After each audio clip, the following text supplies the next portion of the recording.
Well, after we first brought this topic out in the open, most of the emails that we received were from people who thought that we should have included an atheist in our discussion.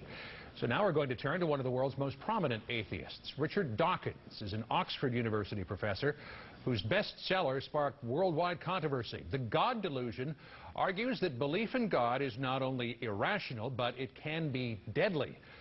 Paula spoke with him just a couple of days ago. Why are you an atheist?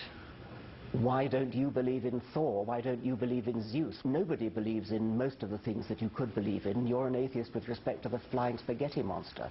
I'm an atheist with respect to the Judeo-Christian God because there is not a shred of evidence in favor of the Judeo-Christian God or indeed any other God. It strikes me that the atheist message is particularly threatening to some Christians because they believe in some way you're trying to compromise their ability to have this stuff out there on the public stage. Is there any public role, as far as you're concerned, for religion? I think people should be free to believe whatever they like, to write whatever they like, to say whatever they like within reason. But the problem is that religious people, I think especially in America and also in the Islamic world, are in the habit of getting it all their own way and are remarkably intolerant of atheists. But why do you think they're so remarkably intolerant of atheists? Well, I think there's a sort of historic misunderstanding of what atheism is. For some reason, people have been brought up to believe that atheists have two horns and a tail. I mean, there are figures that show that atheists are the most mistrusted group in America, which is pretty astonishing considering, as I say, the innocuousness of what they actually are. They're just people who hold a different belief system. Certainly you have encountered people, though, who are intimidated by your message, and that in some way it puts perhaps their own faith in doubt? Well, why would anybody be intimidated by mere words? I mean, neither I nor any other atheist that I know ever threatens violence. We never threaten to fly planes into skyscrapers. We never threaten suicide bombs.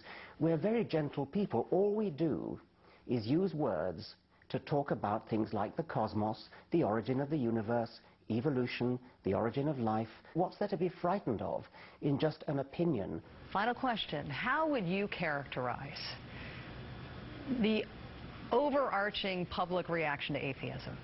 Misunderstanding and really missing an awful lot of what's valuable, because if you're an atheist, you know, you believe this is the only life you're going to get. It's a precious life, it's a beautiful life, it's something that we should live to the full, to the end of our days. Whereas if you're religious and you believe that there's another life somehow, that means you don't live this life to the full because you think you're going to get another one. That's an awfully negative way to live a life. Being an atheist frees you up to live this life properly, happily and fully. Richard Dawkins, we really appreciate your time tonight. Thank you so much for joining us. Thank you. Welcome back. We're talking about discrimination against atheists and how the fear of becoming outcasts keeps many atheists underground. Let's turn to our Out in the Open panel again. Atheist Ellen Johnson is here with us, the Reverend Jesse Lee Peterson, and radio talk show host Rachel Maddow. So let me turn to you first of all, Ellen. Do atheists bring this on themselves by going to the Supreme Court with campaigns like trying to take the words "under God" out of the pledge, trying to take the words "in God we trust" off of the currency? You're 1 to 3% of the population. Why are you so noisy? By trying to uphold the Constitution of the United States. I think that's being a good citizen. I think that we should be applauded for it. However, most atheists are in the closet, unfortunately. We haven't seen that. This is just the tip of the iceberg. And when atheists start coming out more and more, then we'll see more problems. But what the problem really is and what it stems from is that religion is losing out in America, and the religious know it. There's empty pew syndrome. There's a lot of competition among religions. And there's just a modern life. People are not going to church like they should. So the churches have to go to where the people are. They're going, the military is under siege, the prisons are under siege, the workplaces are under siege, and the public schools are under siege.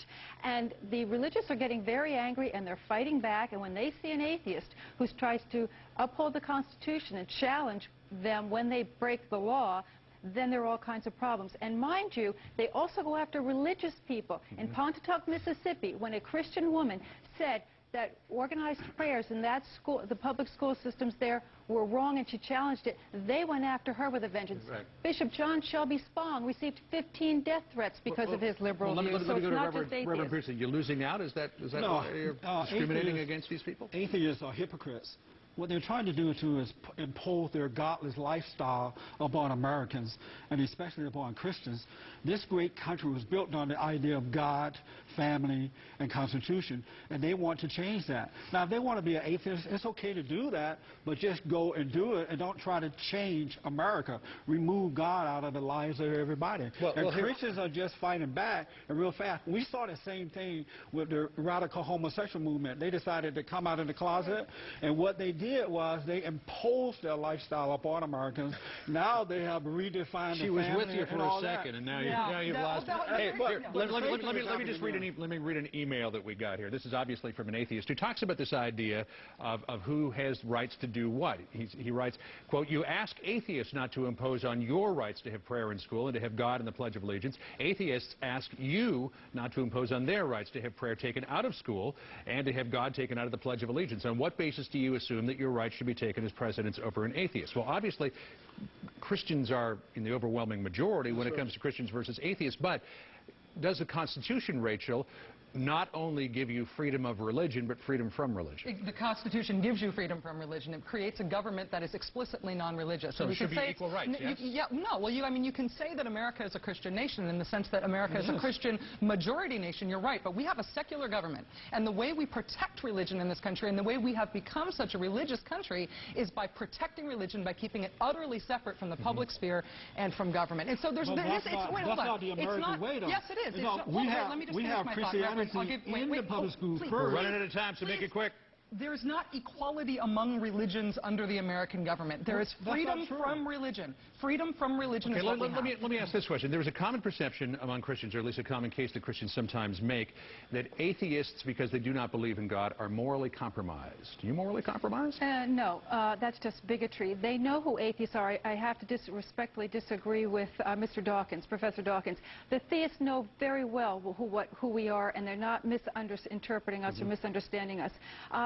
That's just bigotry. And in order to make religious people feel better, they have to say lies. Where do you get your morals from? Christians get their morals from God, from the Bible, from God. Where do you get yours from? It's not about where we get our ethics from. Where do you get them from? It's a question. That is a question. Where do you get them from? The idea that we don't have ethics is not borne out. No one sees that. We're not the ones that are, abusing children. Professionally religious people Are you saying Christians are abusing children? I've got to call a time out here, folks.